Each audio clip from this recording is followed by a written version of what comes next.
Hi everybody, welcome back to my channel. Today's drawing wasn't actually meant to be a video. It initially started off with me just doodling and practicing how to draw bears, and then this concept of global warming and human activity destroying the planet came to me. So I sketched out this drawing off camera, and then decided I liked it, so I thought I'd share the colouring process with you. So I'm starting off with my Winsor & Newton markers. I like to use these as a base before I use my Prismacolor pencils, purely because it gives you a nice plan of where you want your shadows to go and your highlights, and just gives you a basic colouring before you go in with the detail work with the Prismacolors. Because the pencils are so opaque, it goes over the marker really nicely. And so if you wanted to add a bright strand of highlight over a shaded area, it shows up really well. So that's why I do it that way. Some people choose to use watercolors underneath their pencils. Just I prefer this way. It's easier with less mess. So I guess now I'll talk about the drawing itself. So as I mentioned earlier, I kind of had this idea of what global warming is doing to other species besides us. So I chose a polar bear and a grizzly bear, or a brown bear, kind of as contrast, because of course the polar bear is relating to the melting ice caps, and apparently I read that polar bears are actually a critical species now due to the rate that their homes are being destroyed, which is devastating. But in contrast to the kind of icy theme, I guess, I drew a grizzly bear to represent, forest fires or deforestation, in order to kind of make way for human development. Is that the word I'm looking for? Industry.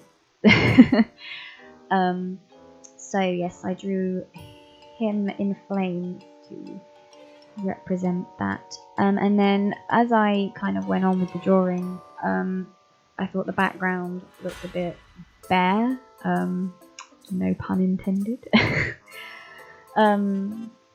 So I drew in the distance a factory giving off horrendous amounts of smoke, which I actually regret doing in a way. It kind of made it a bit too busy. I find it difficult to find an in-between, apparently. I tend to ruin a lot of my drawings with backgrounds, and it's too late now, so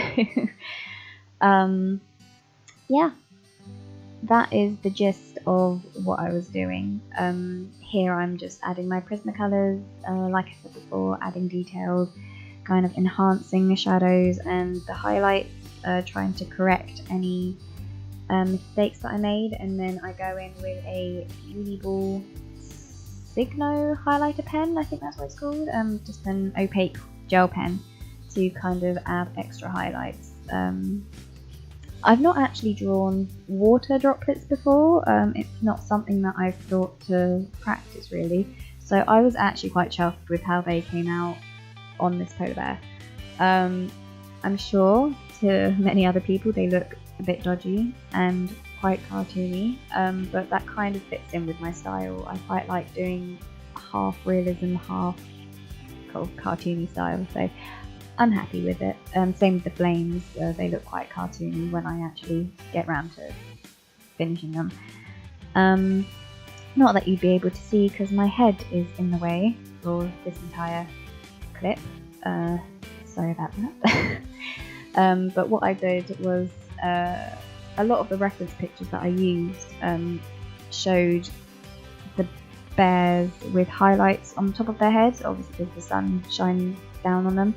And here that wouldn't really make sense because the flames are coming up from below, so I kind of experimented and tried to kind of reverse that and have the top of his head darker than the rest of him, but it didn't really work too well. I think I overworked the paper, and the pigment wasn't really laying down as well, so I couldn't really get his shadows any darker than as you see. It's okay, I still quite like it, and I guess it portrays the message that I was trying to get across, so that's the main thing. And then here I was working on the flames. Again, I hadn't worked on the flames before, so I had a reference picture up and was just kind of winging it. And then at this point I was doing the little factory in the background, spewing smoke everywhere. So that is pretty much it. Let me know what you think, and I will see you in the next one. Thanks for watching. Bye!